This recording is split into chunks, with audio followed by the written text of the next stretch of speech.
It spread its wings a little, and it went straight up into the air. When we got to the armory, it was flying over our car. We were going between 100 and 105 miles an hour down a straight stretch, and that thing was just gliding back and forth over the back end of the car. As we got there in front of the lights by the resort, it dived out of our car and went away. I could hear its wings flapping as if to get more speed as it went up. We went all terrified and kept yelling for Roger to go faster. As we came into the straight stretch by C.C. Lewis's farm, the thing was over our car again. Then it disappeared as we came into the lights.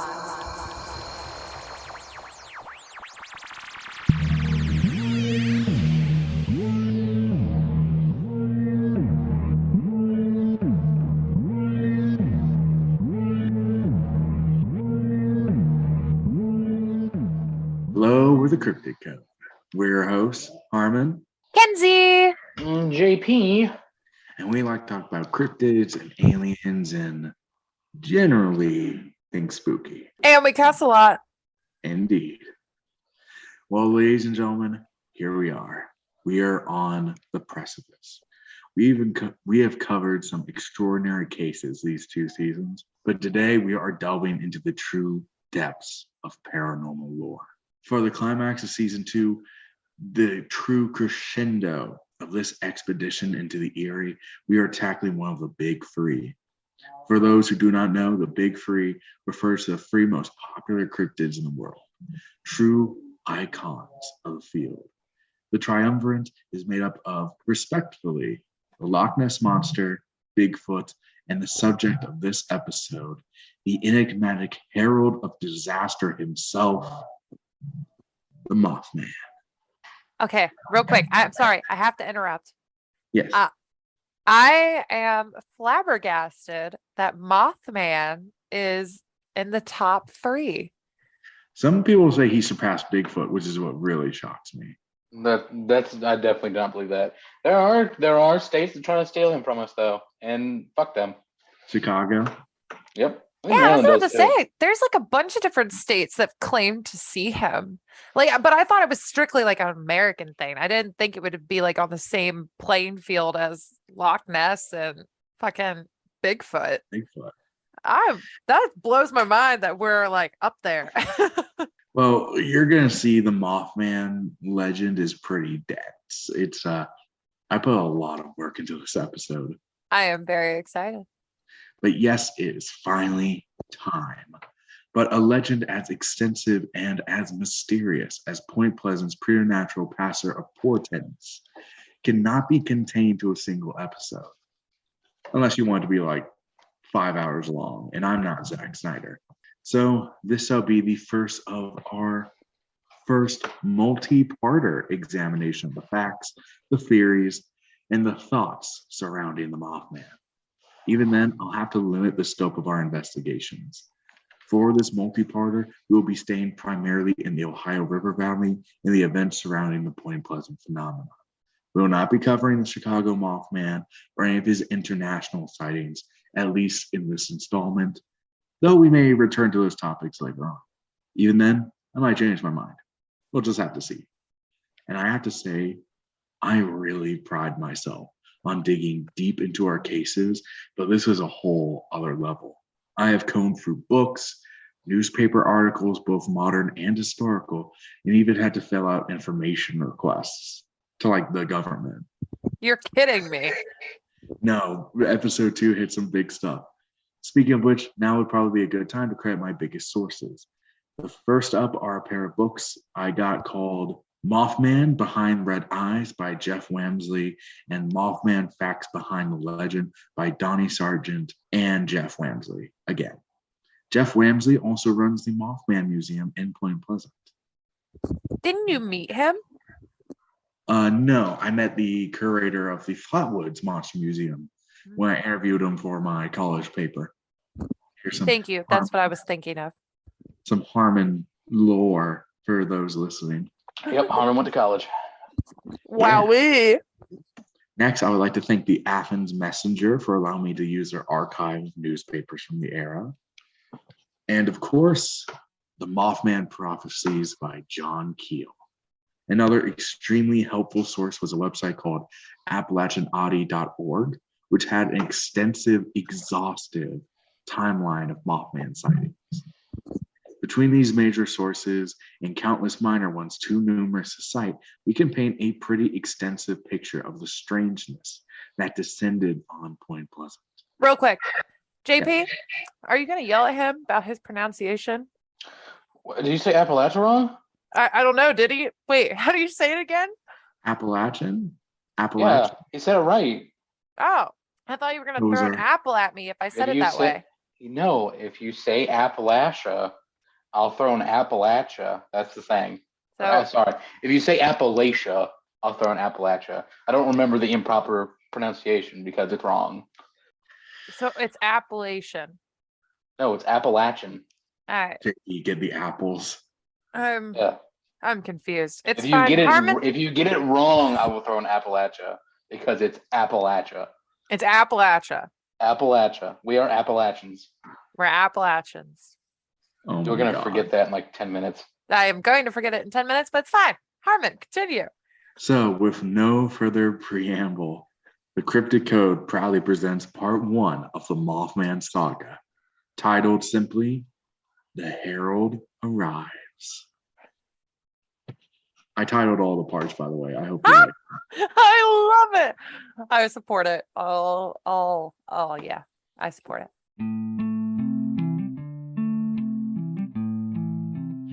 In 1749, French explorer Céline de Blainville claimed the Ohio Valley for France. He also gave a name to the place where the Ohio and Kanawha rivers met, Point Pleasant.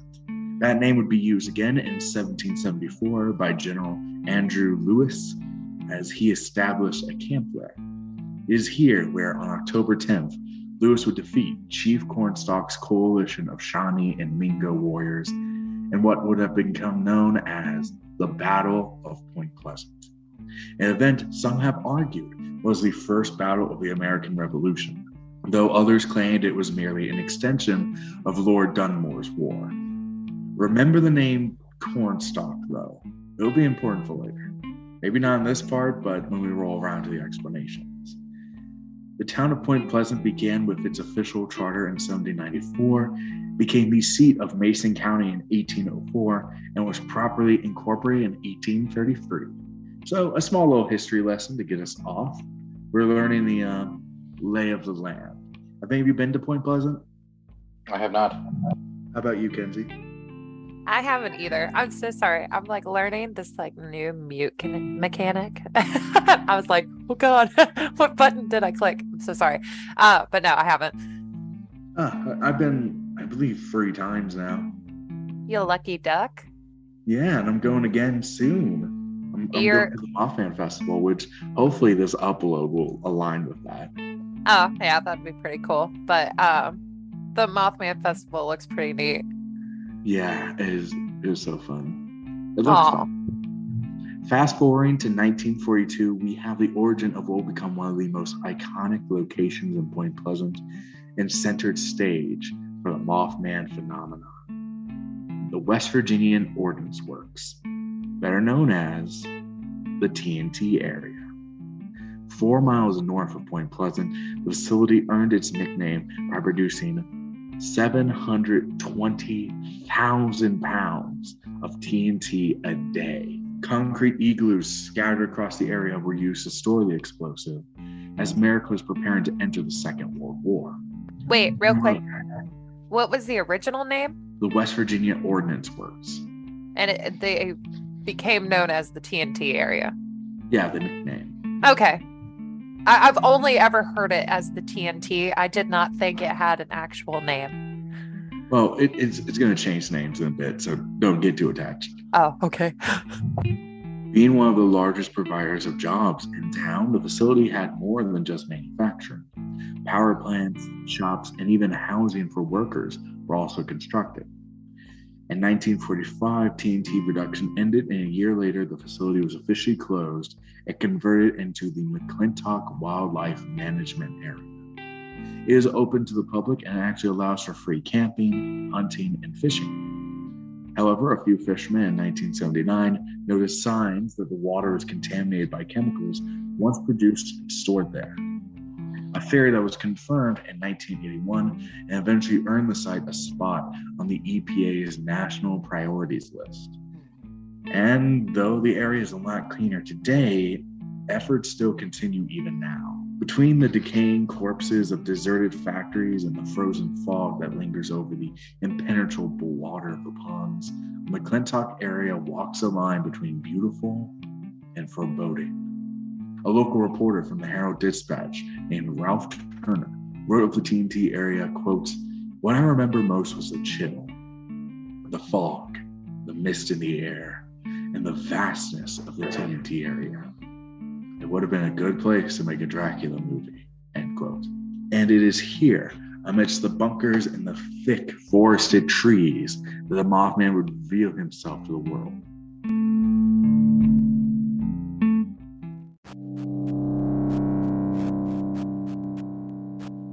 It was November 15th, 1966, and Roger Scarberry was driving his black 1957 Chevy.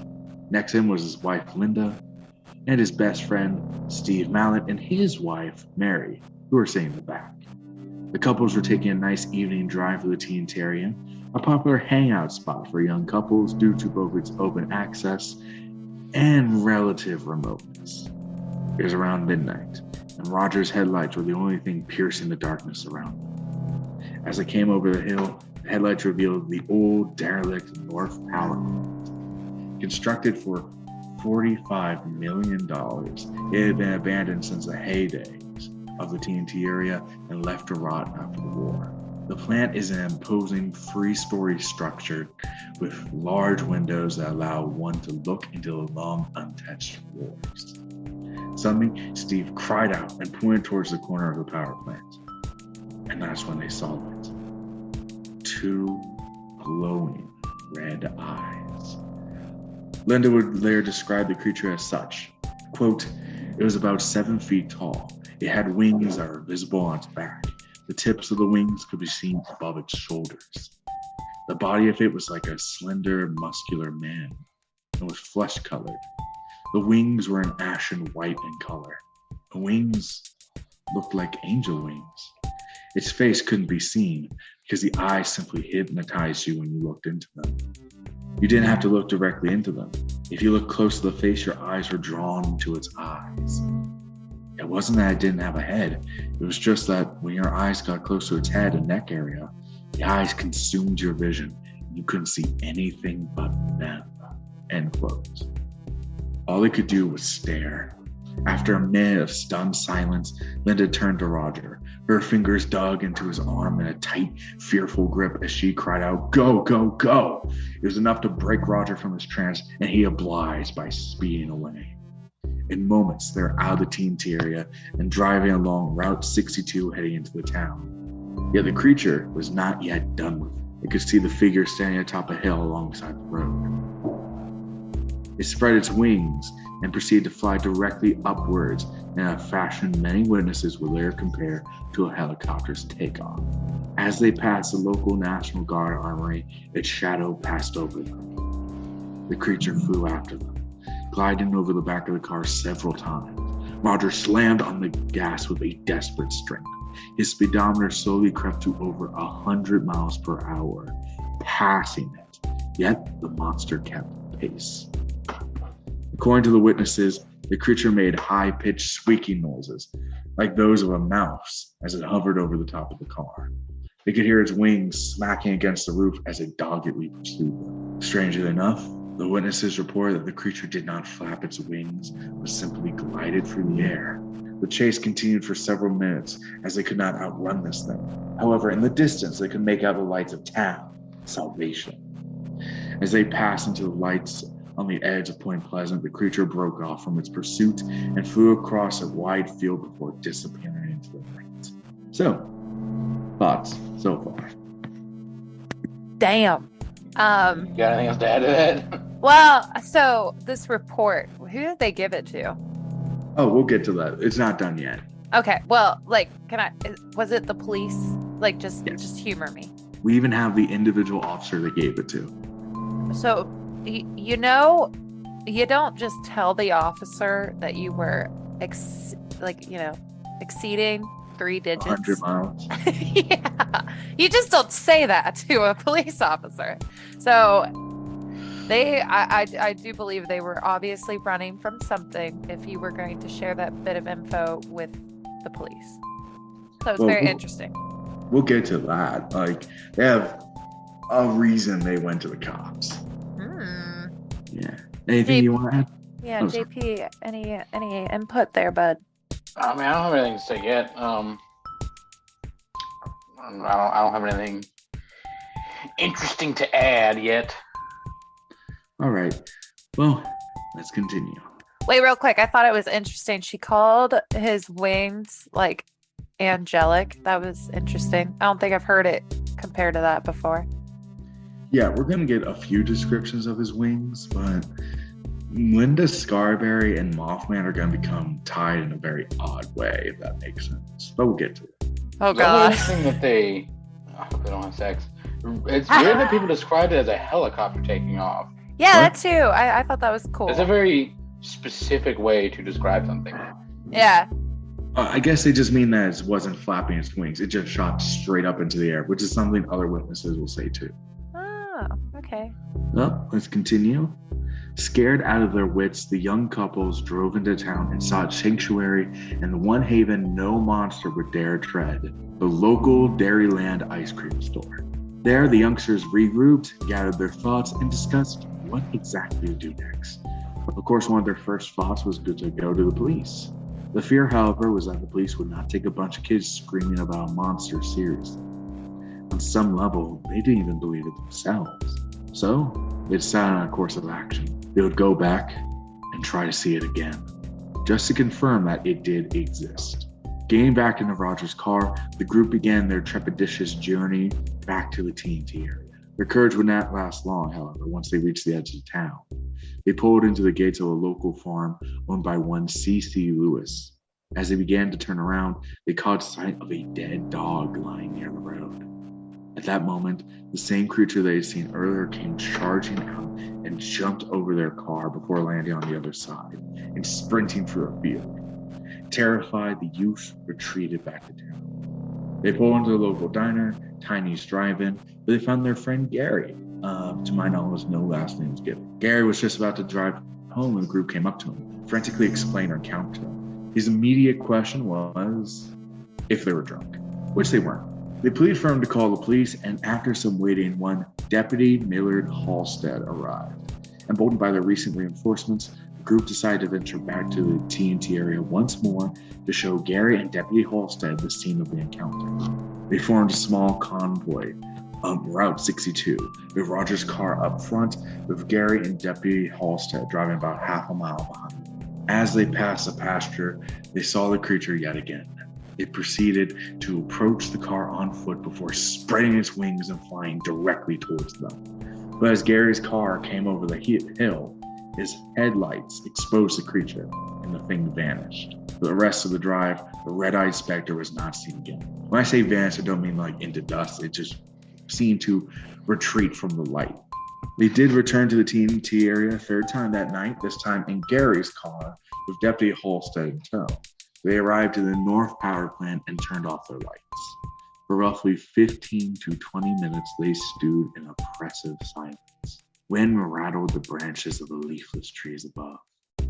Then, Linda heard the horrifyingly familiar sound of a squeaking voice. Suddenly, a large shadow passed over the power plant. Roger and Linda managed to catch a glimpse of the creature's eyes as it passed over. Deputy Halstead scanned the area with a searchlight, but he did not see the monster.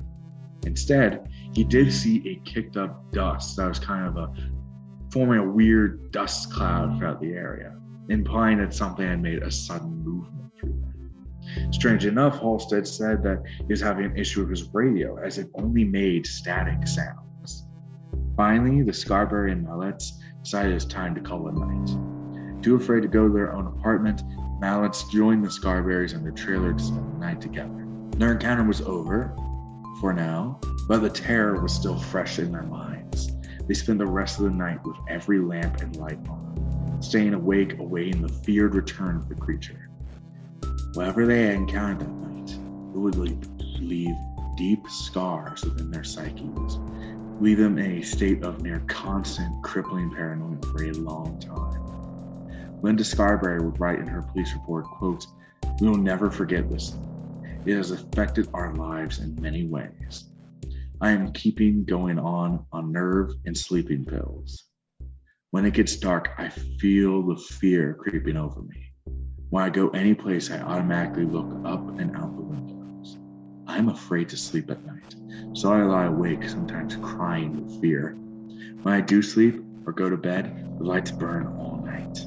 Even in daylight, I'm afraid to be by myself. I walk around in my own house expecting to see that thing.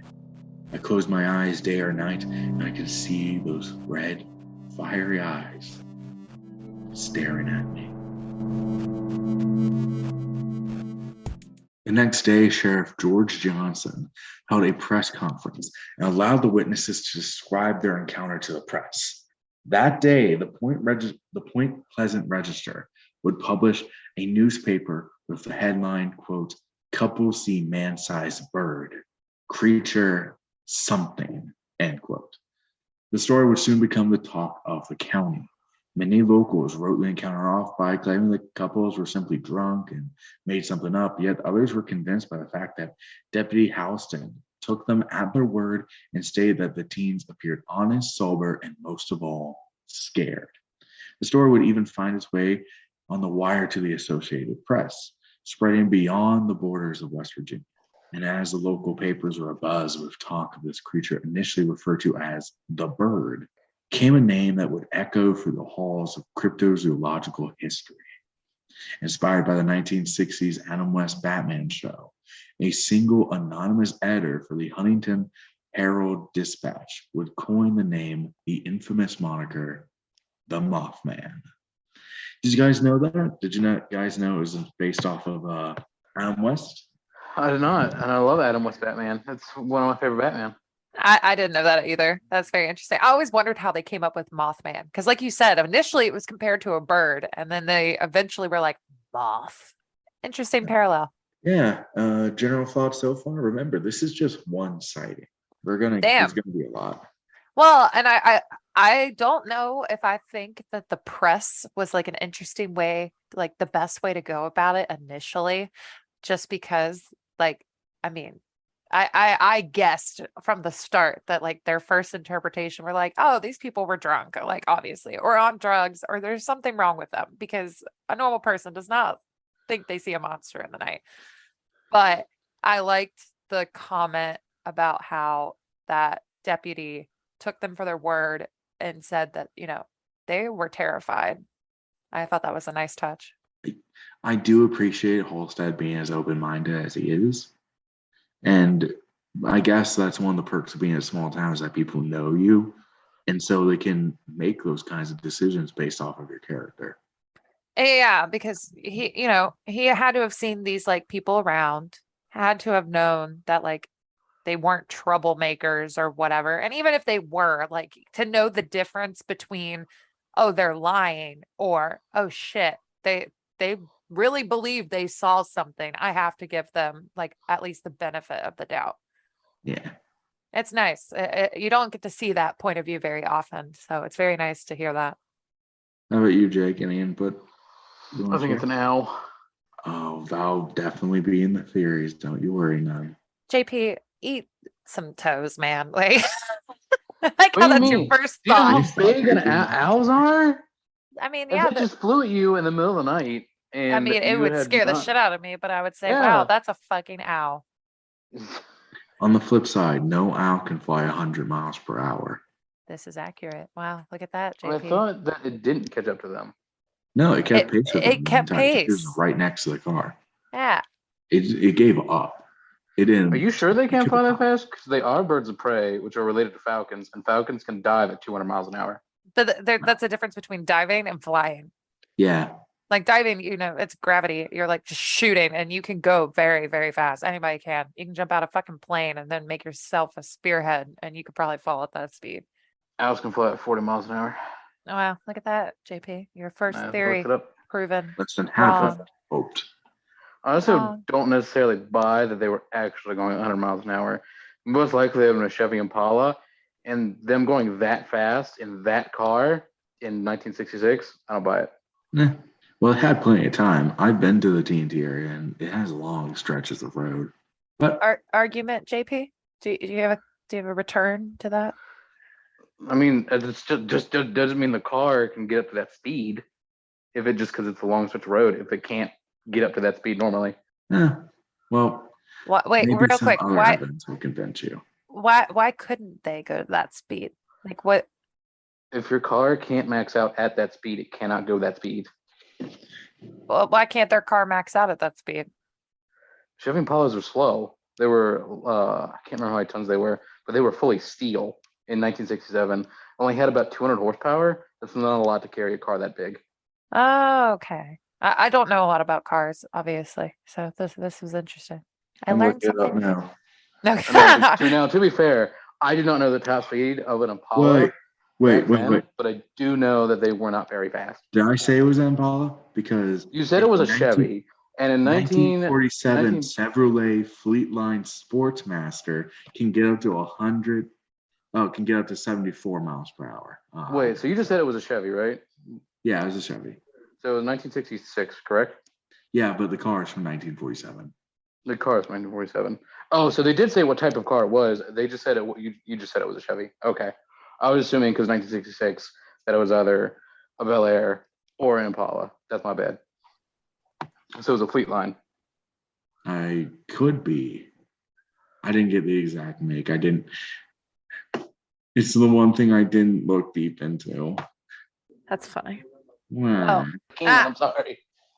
Well, I mean, still, they obviously were going pretty fast. So. Well, they were, but if it's that old of a car, I mean, it could get up to, if it's the one Harmon thinks it is, could get up to 75. It's possible, but they'll be redlining, and I doubt they were doing that. Well, if you are scared for your life, you very well could be. Yeah, that's I mean, true. you could, for sure, but I don't know. Plus, one of the rumors I heard about the Scarberries was that Roger was a drag racer, so he could have souped up his car. Like Oh. Well, continue. JP is like, All right, I have to rethink. Hold on.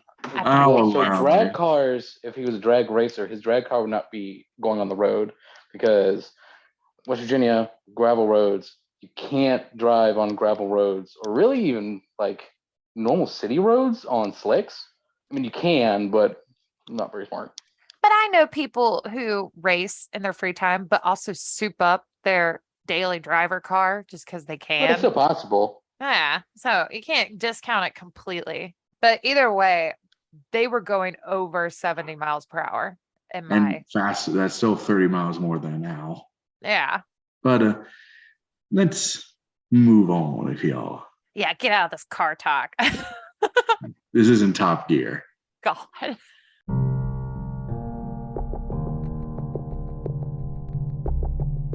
Now, perhaps in the following days, the Scarberries and Mountains must have fixated on the event, going through in their mind time and time again. What had they seen? What did it intend? Was it even real? One could hardly blame them for wanting to answer so badly that, shortly after the press conference, they would return to the TNT area again, this time in broad daylight. Inspecting the C.C. Lewis farm, they discovered a number of footprints in the general direction they had seen the creature running.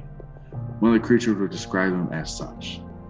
Quote, they looked like two horseshoes put together, but they're smooth. End quote. Sadly, none of the group appeared to have a camera, so no photographs of the footprints exist. But it sounds like a large group found them, so there is some credibility to that, because I imagine Halstead would be amongst them. By now, the group had agreed upon the theory that Mothman had taken up residency inside the North Power Plant. They often note how, unlike the other buildings in the TNT area, it was completely devoid of pigeons. Now, with their wills fortified by their need for answers and the reassuring feel of guns in their hands, Roger and Steve cautiously, nervously, stepped into the old decaying ruins. Mary gave the following description of what transpired. Quote, Roger was on top of the building and Steve was inside looking around, and Roger came down to the outside. When we heard Steve yell, come back here, Roger came down before anyone went into the place. And he said he opened one of the boiler doors and saw something move upward. Then Blank came and looked through the old building. We all were looking around the place and found some funny prints like a double hoof print of a horse. Then we all returned home, end quote. The Blank was a witness whose name was redacted from the reports. So there we have two sets of identical footprints, both described as double horseshoes, and a possible sighting of the Mothman himself within the North Power Plant, which we'll see later on is kind of his headquarters. Real quick, why would someone's name be redacted? Oh, because this was the police report in the following days. So, but like, why would they redact that guy's name? Is it because he would be like underage? No, I think he just didn't want his name out there. Okay, I guess I can respect that. Sure. Okay. The creature would be seen near the residence of a local named Thomas. The group visited to investigate and found the very same strange tracks. And Linda also claimed to have seen the Mothman standing in one maintenance building. Can we talk about how this sounds like Scooby-Doo and the gang? Yeah, I'm kind of getting that vibe. Like going and like, oh, it's been sighted here. We have to go. Looks like we got another mystery on our hands, gang. 10 out of 10. I'm surprised they haven't done anything with Mothman, like a movie. Does it seem weird? Yeah, actually it does. The following day, the group would once again search the North Power Plant, this time with a swarm of local reporters in tow. Among them was a journalist named Mary Hire, a figure of utmost importance in the Mothman mythology. Keep her name in the back of your mind. Mary Mallet, Mary Hire, and Linda waited outside as the men of the group went through the building. According to Mary's police statement, Mrs. Hire and Linda saw the creature's red eyes in a field adjacent to the building. Inside, Steve came across the boilers where he had seen the creature the previous day. Learning his lesson, he simply closed the boiler door. Nope. Shortly after, the men heard a loud noise outside and went to investigate. They found nothing, but when they returned to the building's interior, they found that the boiler door was wide open. On their way back to town, Mary Mallet would see the creature once more. She would note in her report that she could see the entire outline of the creature, though she could not see its head, only its two glowing red eyes. Now, as the case goes on, it would become more apparent that the Scarberries and Mallets have formed a unique connection to the Mothman. The following months, it would be plagued with all kinds of strange phenomena, both from the mysterious winged omen itself and the treasure trove of paranormal happenings that seemed to emerge in his wake. Yet, one should note that they were not the only ones seeing this thing. In fact, they weren't even the first. The first true sign of the Mothman can be traced to November 1st of that same year. A lone soldier stood guard outside the Point Pleasant National Guard Armory.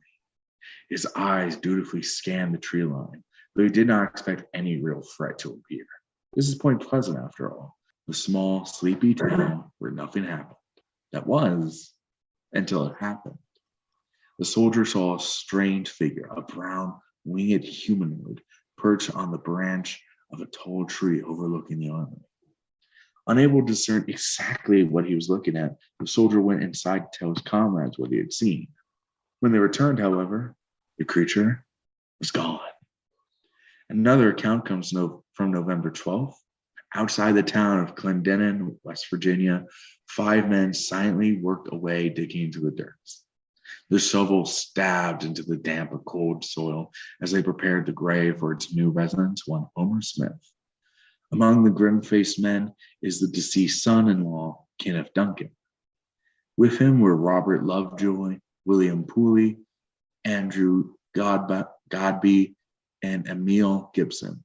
Wait, what was the one named Lovejoy? Robert Lovejoy. Okay.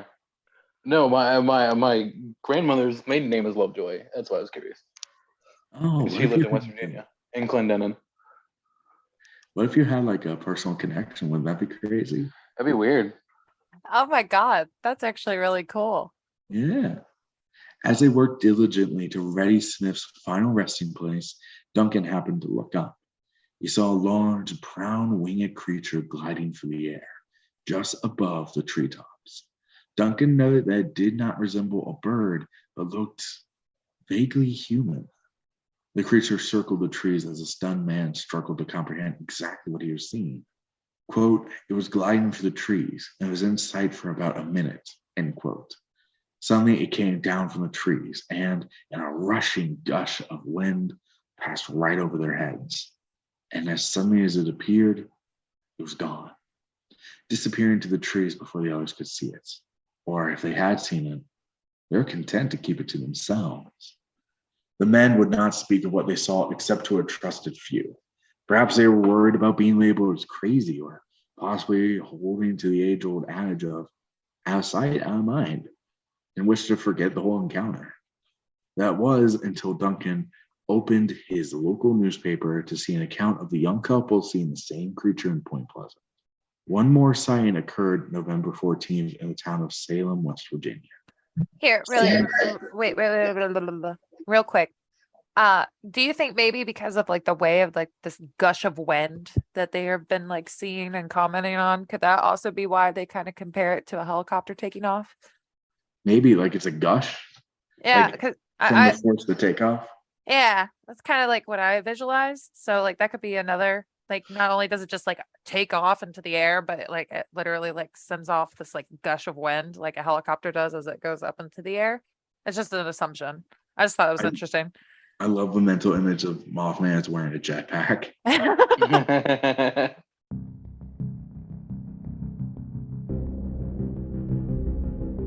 One more sighting occurred on November 14th in the town of Salem, West Virginia, the same night as the Scarberry and Mallet sighting.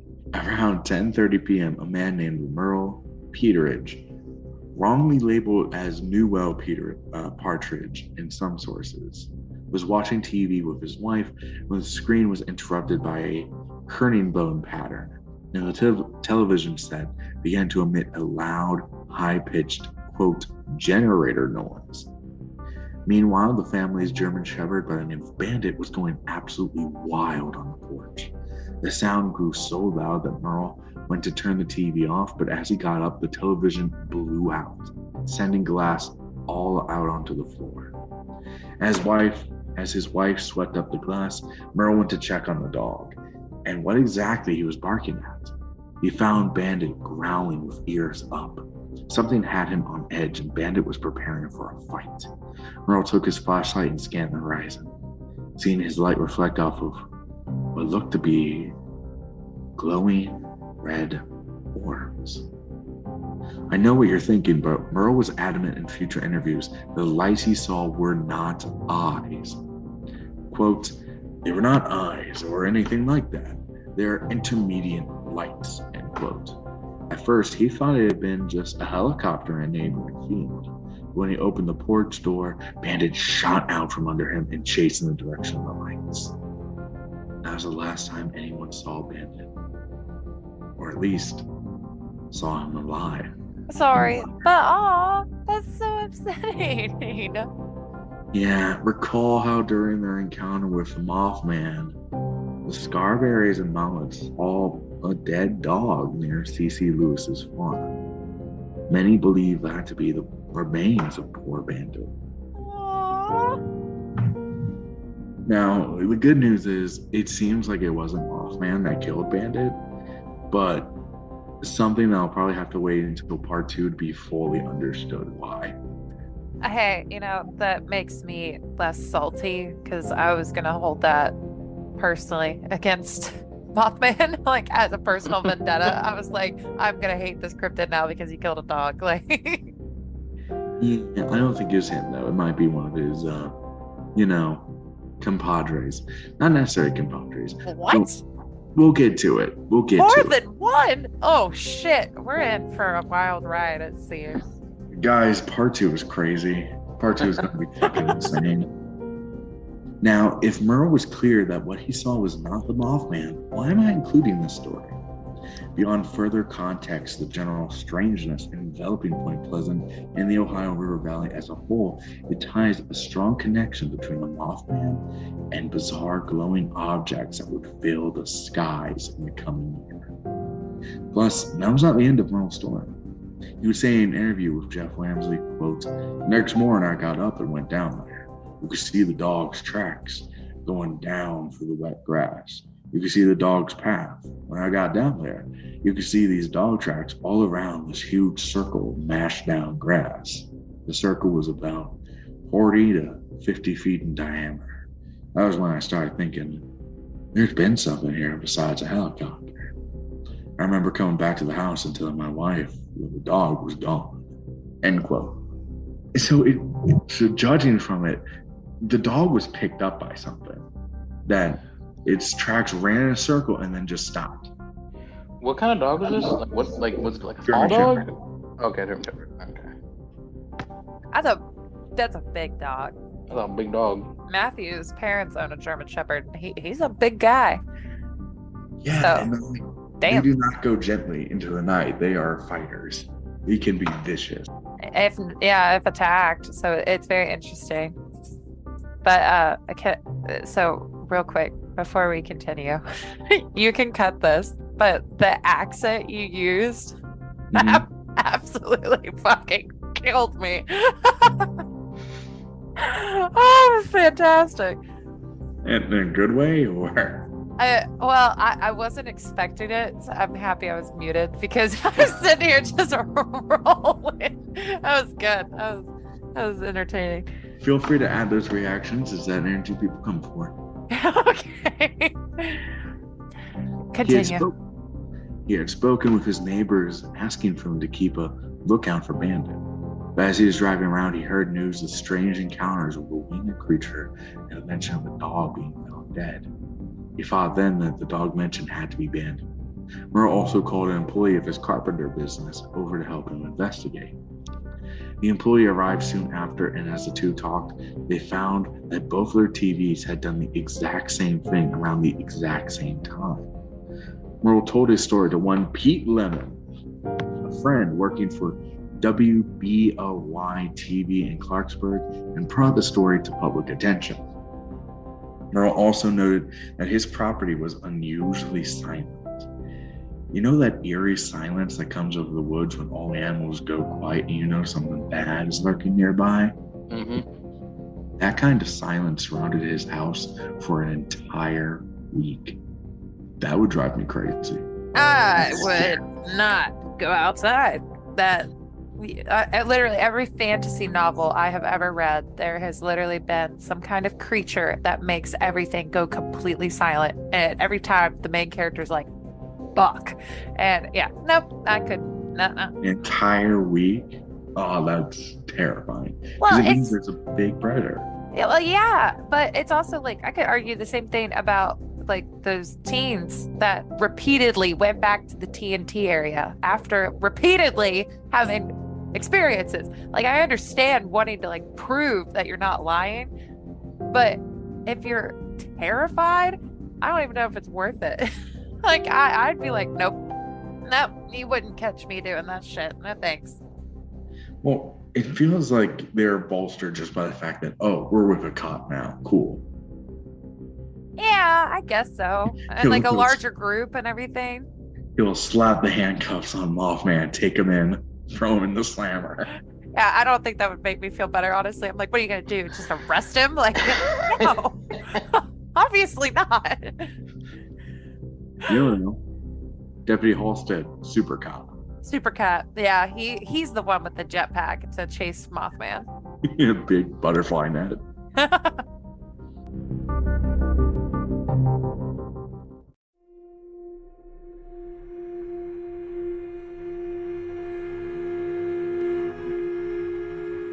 That would not be his only run-in with the strange and supernatural. About a week after his initial encounter, Merle was startled by a sudden, frantic knocking at his door. A voice on the other side started crying for help and screaming that his son was missing. Merle was suspicious, as his house was the only one for a mile or so. And so he grabbed the gun before answering the door.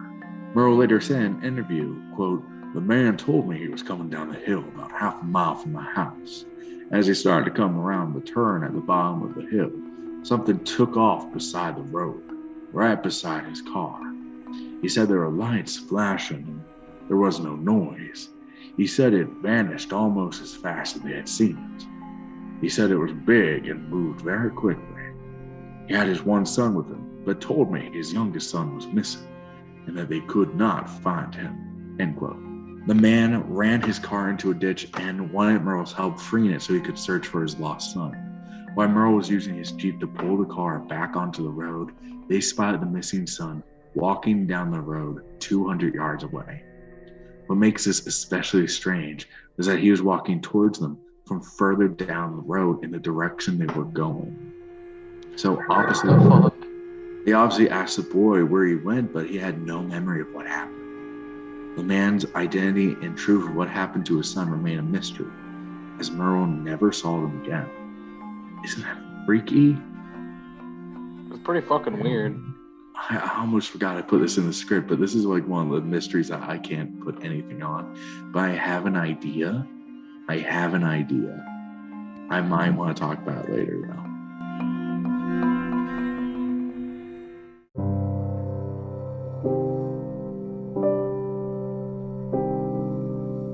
The Mothman sightings would continue after the Scarberry and Mallards incident. One of the most frightening was that of Marcella Bennett. It was November 16th, as countless locals flooded into the TNT area to hopefully catch a glimpse of a supposed specter. Marcella Bennett, her infant daughter Tina, and her brother, Raymond Wamsley, no relation to Jeff, were trying to visit their sister along with Raymond's wife, Kathy. Their sister lived in a bungalow adjacent to the TNT area. Upon arriving, they found that their sister and her husband were out and only their 3 children, Ricky, Connie, and Vicky Thomas, were present.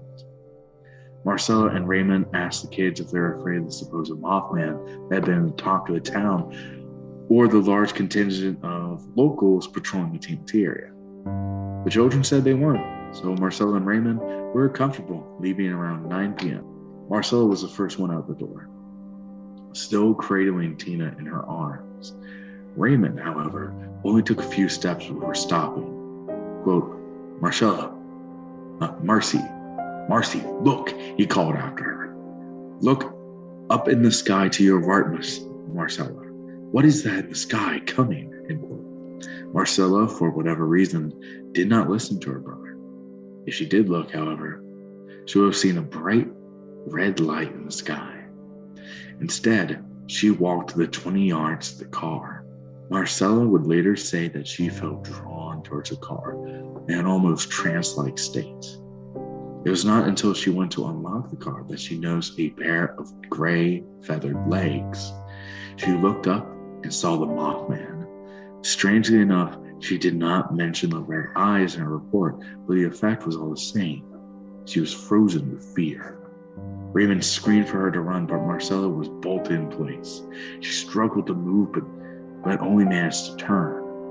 However, she only took 4 steps before falling onto the ground and on top of her baby, Tina. Marcella was paralyzed. Be it some trance, some psychic attack by the creature, or simply shock, her body simply could not move. Blood trickled down her skinned knee, and her still lit cigarette had fallen onto her hand, leaving a black burn. She was beyond terrified. Her baby was suffocating under her, and she could hear the Mothman's flapping wings. I just figured my time was over. I was going to die, she later said, but she needed to save Tina. Through a surge of will, she climbed to her feet and stumbled back into the house. In some versions of the report, Raymond, going for Brother of the Year, ran out, grabbed his sister and niece, and successfully pulled them to safety, but accounts vary. Panicking Kathy helped Marcella get onto the sofa, nursing the wounds on her knees and face. She would later fade in and out of consciousness, though she could make out Raymond frantically calling the sheriff department. Meanwhile, the children peeked out the window to see what was going on, and they screamed. The Mothman was looking in on them. Seeming almost curious, the creature stared in for the windows as panicking occupants. Eventually, Raymond would hear its flapping wings, and though he did not see the Mothman leave, the monster had vanished. 15 minutes later, the police would arrive. And a nice change of pace from how police typically handle cases of encounters with supposedly supernatural creatures. The police actually took the witnesses very seriously and extensively searched the area. It is worth noting, future investigators would discover mysterious prints around the property. Like other witnesses of the Mothman, the incident left a profound impact on Marcella Bennett. She would later spend several days at Holzer Hospital due to a full-on nervous breakdown from fear of the creature returning for her. I want to make it clear, she went for something genuinely traumatic. Thoughts on this sighting thus far? Again, damn. Especially her laying on top of like her infant child. And, yeah, she almost killed her baby. And literally, and like getting the cigarette burn and scraping her leg, and her brother like freaking the fuck out, and the kids looking out the window and screaming in terror. Like, damn, that's right out of like a fucking horror movie.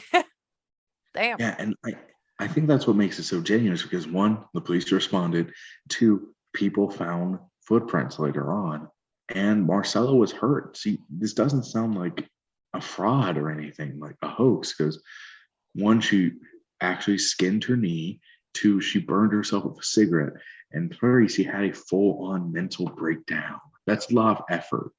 Well, yeah, I was gonna say the mental breakdown is probably what gives her the most, like, I guess, like validation for this. I mean, like, I know that sounds terrible, but like it's pretty accurate, because you don't have a mental breakdown over nothing. So she had to have seen something like utterly horrific to have that reaction. Yeah, and I don't know. I don't know. It just feels like that's a lot. That's a lot. JP, you have anything to add? No. One thing I do. Nothing new. One thing I do want to point out, though, is you'll notice the red light they saw in the sky wasn't the Mothman. Oh. Mothman's on the ground. So there's two separate entities at work here. And as we're going to explore in later parts, it's going to be a lot more than just two.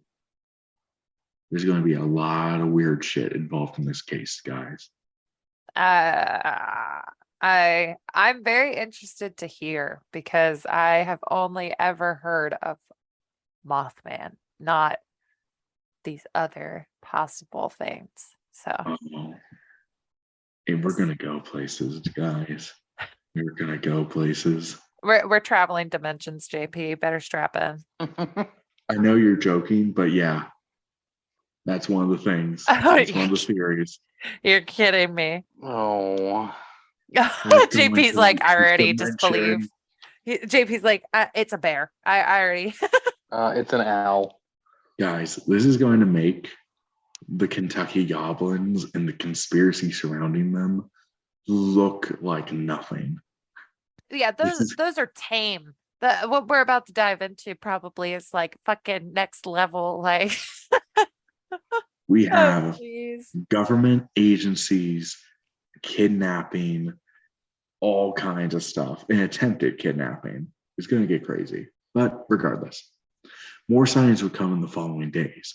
On November 17th, a teenage boy was chased by Mothman on Route 7 outside Cheshire, Ohio.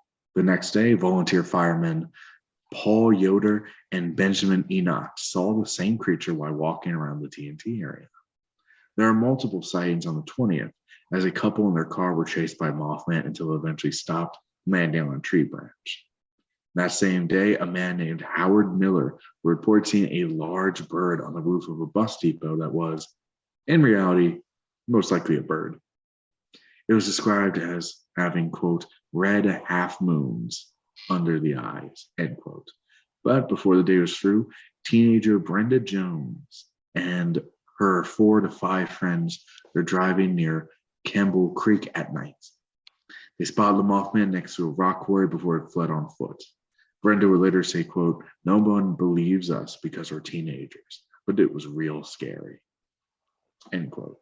The Mothman was also spotted in Charleston on the 21st by a man named Richard West. He reported seeing a red-eyed creature standing on a light post next to his house.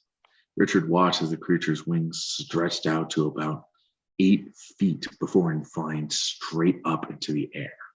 On November 25th, on November 25th, a shoe salesman named Thomas Urey was driving to work on Route 62 north of the TNT area around 7:15 a.m. Looking to the field along the road, he would see the Mothman watching him. Quote, "Suddenly it spread a pair of wings and took off straight up like a helicopter," end quote. It flew over his car and circled over him 4 times. He could see because he was in a convertible, so there was no roof, before flying away. He immediately drove as fast as he could, not stopping until he arrived at the sheriff's department to report his story.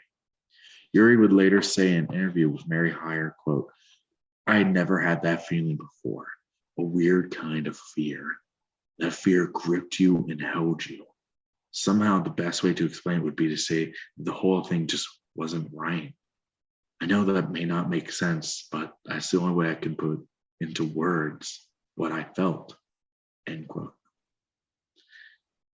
The next day, on the 26th, one Ruth Foster was living in St. Albans, St. Albans, a suburb of Charleston. Her account goes as such, quote, "It was standing on the lawn beside the porch. It was tall with big red eyes that popped out of its face. My husband is 6'1", and this bird was about the same height or a little shorter maybe. It had a funny little face. I didn't see any beak. All I saw were those big red poppy eyes. I screamed and ran back into the house. My brother-in-law went to look, but it was gone," end quote. Another sighting in St. Albans occurred on the 27th. 13-year-old Sheila Kane was walking home from the store with her younger sister. As they passed a junkyard, they saw a figure standing there. Quote, "It was gray and white with big red eyes, and it must have been 7 feet tall, taller than a man. I screamed and we ran home. It flew up in the air and followed us part of the way," end quote. Okay, so I just want to say, this is why I don't think Mothman is evil, or at least not physically hostile. He kept pace with a car going anywhere from 70 to 100 miles. He could have easily caught those kids. He could have caught people plenty of times, but it seems like he's letting them go. Thoughts so far? I kind of agree with that. It's like he's just terrorizing them. That's still really fucked up, though. I mean, Yeah. it is, but at least he's not physically harming anybody, like aside from the woman who almost like suffocated her child. I was gonna say he's gonna let a baby die. Yeah, that was a little To weird. be fair, we don't know if that was him or the red light, but I have thoughts about that. Well, and like, like everybody hears of like fight or flight, but there is technically a third one, which is freeze, like fight, flight, or freeze. Like you either run, you either stand your ground, or you are locked up and you can't do anything. So I can't deny that it's completely possible she froze, and like because she was so panicked and hysteric. And again, she was in and out of consciousness before the police got there. So, I mean, her brain was just like, nope, we saw something we shouldn't have seen. Like, not computing, we're shutting down. She was like in shock. That's how a lot of people do that kind of stuff. So, it like JP said, it's still pretty fucked up, but at least it's not like just straight up murder. Yeah. And how do y'all feel about the frequency of these sightings? Because this is just like bang, bang, bang, bang, bang. There's so freaking many. I was about to ask you to like give me a total. Like, how many sightings were there? Like officially? Damn. I don't have an exact number, but it's a lot. This case spans over a year. But how many of those are actual sightings and not just funnies because they read about it in the paper? I don't know. I can't really verify that, but now at a certain point, it feels like so many people are seeing it so quickly. There has to be something connected. I mean, I guess it could be mass hysteria, but this is like the same day, and that doesn't happen much except the Jersey Devil. Well, and they all kind of explain it like just a smidge different. You know what I mean? Like it's not like just the same details repeated over and over and over again. Because then that you could easily argue they read it in the paper, they memorized it, and they just just spit it back out. Like each one's just a smidge different, which could definitely make, the fact that they did see it a little more valid.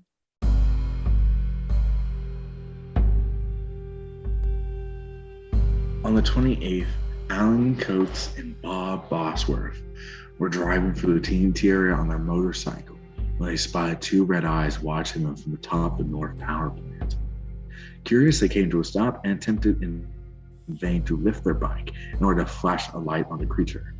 Believing the eyes were just bicycle reflectors there put there by a local prankster to freak people out. Thus, they decided to go into the power plant and find out what was going on. The windows allowed just enough moonlight for them to navigate through the plant and make their way to the precarious catwalks on the third floor. They found that the roof was not accessible. All the ladders were destroyed. Suddenly, they noticed a large figure approaching them from the other side of the catwalk. The figure avoided the moonlight, remaining cloaked in the shadows, so the two could only make out its outline. Yet the shade lurked closer and closer to the two men, even being only 6 feet away from them. It described the figure as about 6.5 feet tall with no neck. In their own words, quote, "Well, I'll compare it with a robin. A bird looks when their wings are folded, and how they're buggled at the top and then come down to a taper," end quote. Basically, it kind of looks like when a bird's folded in on itself, when they have the wings tucked in. That's the simpler way of putting it. It is worth noting that they did not see red eyes, but the witnesses themselves thought that had to do with the lack of light. Still thinking it was just a prankster in a costume, Bob called out, "Al, that's that bird. I'm gonna shoot it," end quote. Bob said this, knowing full well he did not have a gun. It was a bluff, meant to scare the prankster into hopefully revealing themselves, yet the figure seemed unfazed by the threat. On that note, neither Bob nor Alan felt afraid of the creature. It was very casual and maybe even curious about their presence in a supposed lair. The thing observed them for roughly 5 minutes before nonchalantly turning and began moving down one of the catwalks. Alan and Bob cried out to the figure, warning it that the catwalk ended abruptly and would lead to a deadly fall. Instead of a fall and a scream, they saw the figure disappear into the darkness, followed by the flapping of massive wings. Realizing that something genuinely strange had happened, the two fled back to their bike and tore out of the TNT area. Though the creature did not pursue them. Bob believes he had another run-in with the Mothman. He was walking home with his girlfriend's dog when it suddenly began to whimper. The petrified pooch eventually got so scared that it ran back to his girlfriend's house, abandoning Bob to the mercy of whatever lurked in the surrounding forest. Bob managed to get home unscathed, but later learned that one of the families near where he lived had a Mothman sighting that night. So it very well could have been in the area.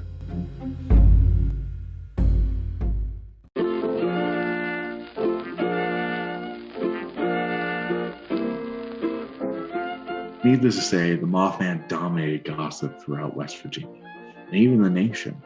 Tales of Mothman's many sightings land on the front pages of newspapers, alongside national stories, like the release of Sam Shepard, whose murder trial was the inspiration for The Fugitive, and Lyndon B. Johnson's surgery. So this is like front page national news. Newspapers struggled to keep up with the rash of sightings and speculation. One person interviewed for the Where the Waters Mingle column of the Athens Messenger theorized that the Mothman could have had an extraterrestrial origin. They said, quote, "You see, it's that talk of going to the moon and stuff. It's hard to tell what they caused to come back to Earth," end quote. Thoughts so far? Oh my God. What? It's the voices he's doing. They're just absolutely brutalizing me here. It's just so unexpected. I just don't know. They're just funny. I just love that idea of like, boys, we landed on the moon and they brought a Mothman back. You could see him in the background, the moon landing footage, hiding in the rover. How could he come back from the moon when we never went to the moon? That doesn't make sense. JP, don't begin that.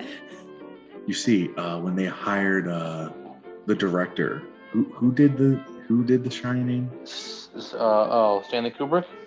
Yeah, when they hired Stanley Kubrick, he was so like determined to give it an authentic feel that he actually brought in Mothman, an extraterrestrial, as a consultant for what it's like on other planets.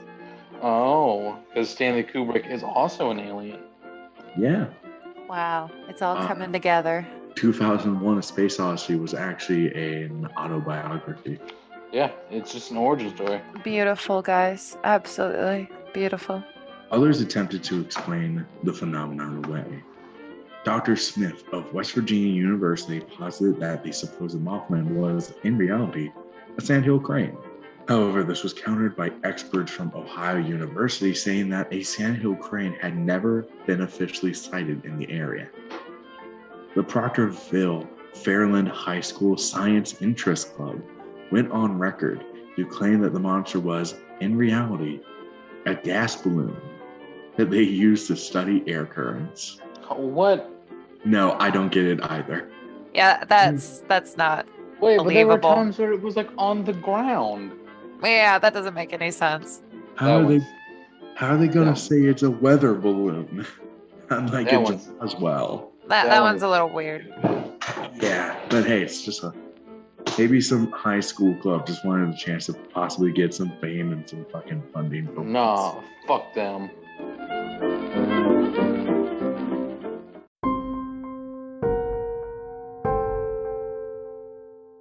But the media circus was enough to capture the attention of one man, perhaps the most influential figure in the spread and popularity of the Mothman mythos. I refer to, of course, John Keel, author of the Mothman Prophecies. A seasoned paranormal investigator, Keel had plenty of journalistic experience to go with his Fortean fascinations. He got his start writing an article for a magician's. Wait a second. Stop texting. It interrupts my script. When you guys like to pop up. I'm so sorry. No worries.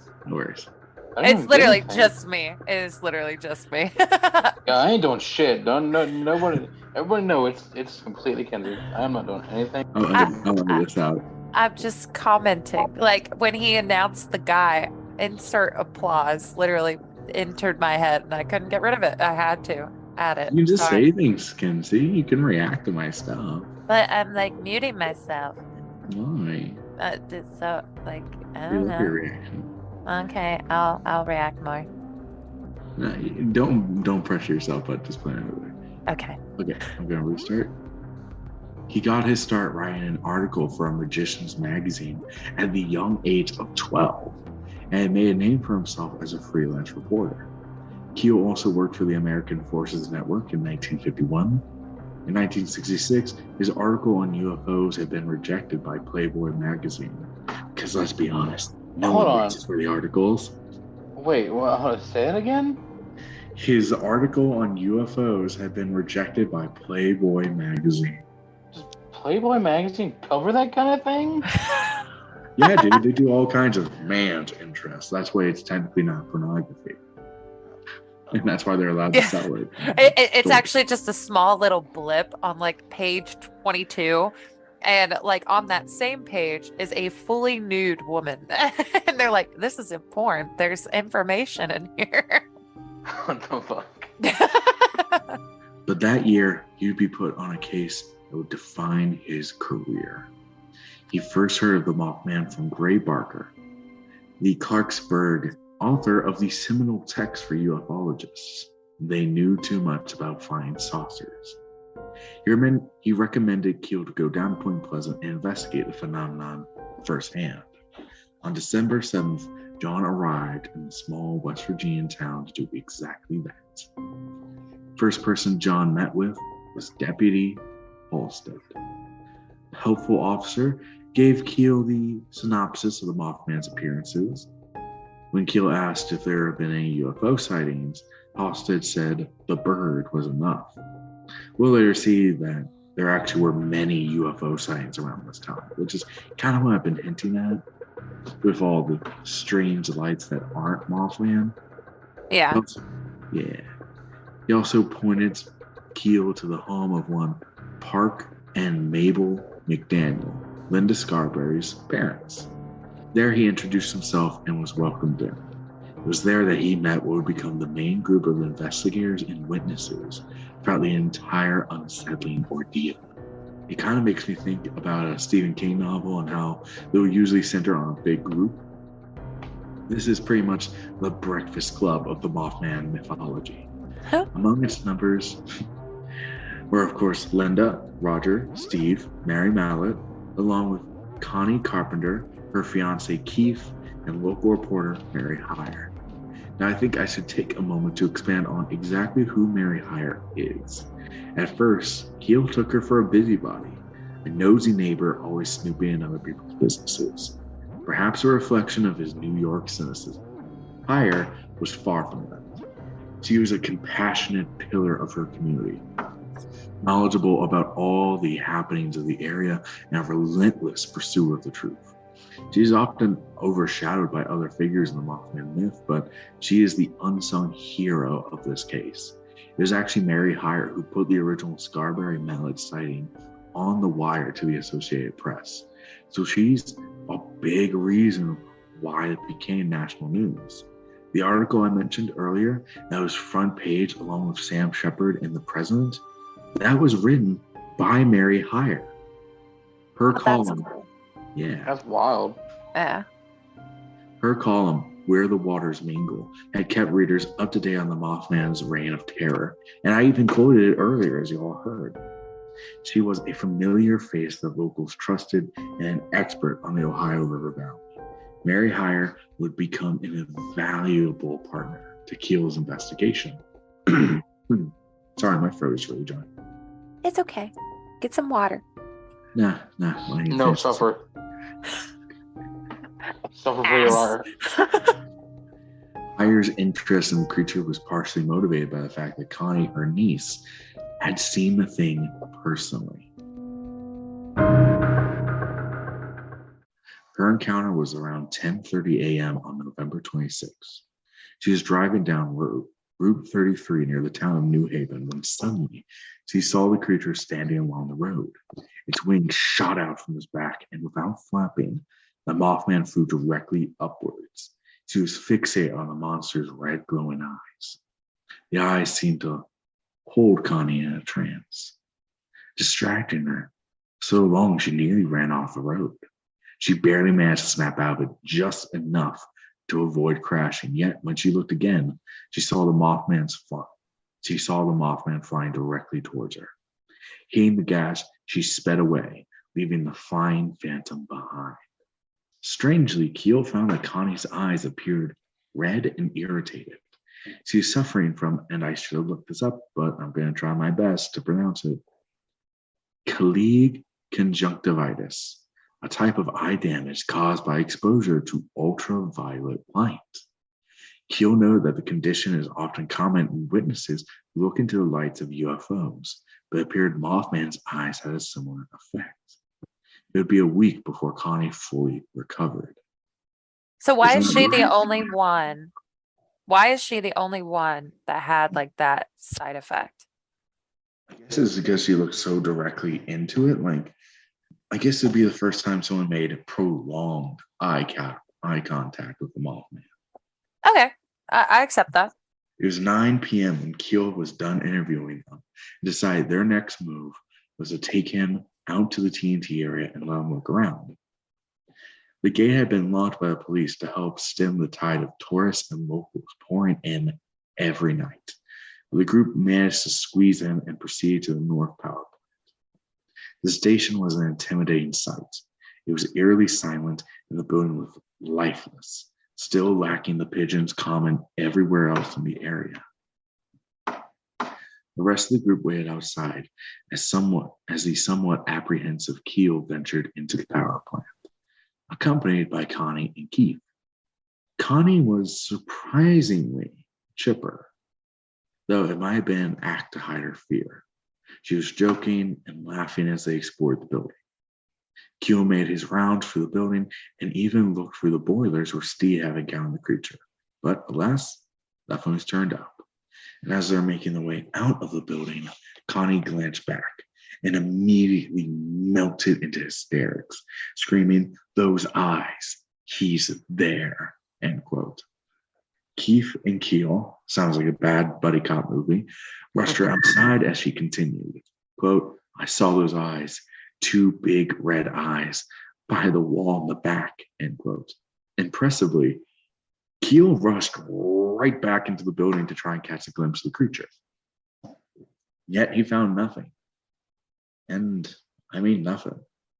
There was no reflection or light source Connie might have mistaken for eyes. Returning outside, Keel found that the group had a new member, one Deputy Alva Sullivan. They asked Keel if he had gone around the back. He answered no, and they explained they saw a black figure run out through the rear of the power plant. They also heard a noise, a hollow metallic sound from inside the building while he was gone. Strangely, Keel heard no such noise despite being in the building where it came from. Marymount interjected that she had felt something wet on her ear and found that it was suddenly bleeding. Keel theorized that the sound they had heard was, in reality, a sudden, massive change in air pressure. This could have caused the bleeding ear, which is a sign of concussion. Understandably unsettled, the group decided to call it a night and opted to return to the McDaniel household. A friend Connie was taken home by her fiance, while Keel elected to return to the TNT area on his own.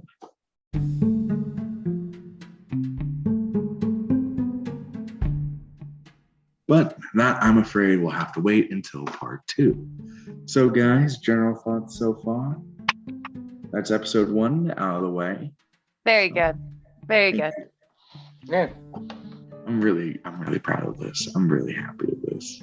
The ending got me. I'm like, oh, tell me more. I have to wait until next time. I'm still excited because the next episode is where I found something that I've never seen anyone else point out in any of the Mothman things I've read. Oh, that's exciting. So excited. And I think it might prove like a big conspiracy. Oh, shit. Wow, are we going to solve a cryptid, guys? Like, well, by we, I mean Harmon. Is Harmon going to solve a cryptid? And how about you, Jake? Are you starting to doubt your skepticism a little bit? Maybe. Here's my problem with it so far. There's a lot going on that doesn't necessarily have to be related. Well, we'll get to why it's all related. Yeah, we'll get there. What are you referring to specifically, if I may ask? Just like, God, I'm tired. I'm trying to remember everything. First of all, a lot of the encounters still think it was an owl. Don't know what the red light was. Why there could be red lights. That's the one thing that threw me off. Were the red lights like just flashes or were they stagnant? They would flash, but then like still be there. So it's like something blinking on and off, to my knowledge. But some cases they'll just be solid orbs, as we'll see in I think part 3. But I don't want to get too much into the UFOs because that'll be in later parts. I do want to point out, though, I think it's a little bit more interconnected than we're thinking, because the silence that John Keel experienced could very well be the silence that Merle Partridge experienced for a week around his house. Merle saw the red glowing light. The red glowing light took his dog. And that mysterious man whose son disappeared from inside their family car. You know what that sounds like to me? An alien abduction. Especially because they stated that the object they saw suddenly pick up from the ground, they didn't say it was person-shaped. They just said it was a glowing light. But we'll have to wait until next time for that. See, the alien thing has me peaked. Like, I'm sitting here like, I definitely want to talk about it. But It's I always won't. fucking aliens. Well, I'm interested because I don't think I've heard, like, I think I've heard some like crazy theories about Mothman and aliens being related. But like, again, I never heard all these other details that you've shared. So, maybe it'll like click better with all this extra information and then like what else you have to offer for the next episodes and stuff. But right now I'm kind of like, aliens, really? Well, it'll all come clear in the next two parts. Okay. I believe you. Yeah. That's the one thing about like discussing this is just like there's so much more still that I don't want to make any predictions or like say something and then have that just thrown in my face next episode because you answer all those questions. I'm excited. I'm so excited. And I hope you all enjoy this ride that we're taking together. And I'm both excited and horribly nervous for the final discussion when we have to come down to our conclusion. Oh God, you should be That's nervous. I guarantee JP is going to be the hardest to convince. I mean, we got aliens, and he hinted at like multi-dimensional stuff. We'll see where it goes. Yeah, JP already does not believe. He's already come up with it in his noggin. So you're gonna share all this stuff, and then by the last episode, he's gonna be like, "I'm sorry, Harmon. I'm still not convinced. I haven't been convinced since the first episode." Well, there's I've already got my animal picked out. I even got the type. We're ready. I'm good. I have the specific owl that I think it is. Is it a barn owl? Is a barred owl, which is different. A bard. That's JP and D&D. Wow. I didn't know you play a bard. Oh, you're such a fucking nerd, Mackenzie. Huh? Is it why you're such a fucking nerd? What do you mean? It's not spelled the same. Oh, I thought it was. It's not. It's Barred. Well, I see the name in front of me right now, JP. I just hear you say bard, and the first thing I think of is that. I also don't know that's how it's pronounced. I might be pronouncing it wrong. Okay. See, so this is your fault. Yes, it's all on me. At least you're taking responsibility. Yep, all me. All me and my owls. I'm gonna take this rock. I'm gonna chuck it at you. That's a big ass rock. I'm just saying. If you've never seen an owl up close before and it's the middle of the night. Well, my internet's dying, so. Harmon's like, let me leave. Let me leave before you tear apart Mothman and offend me.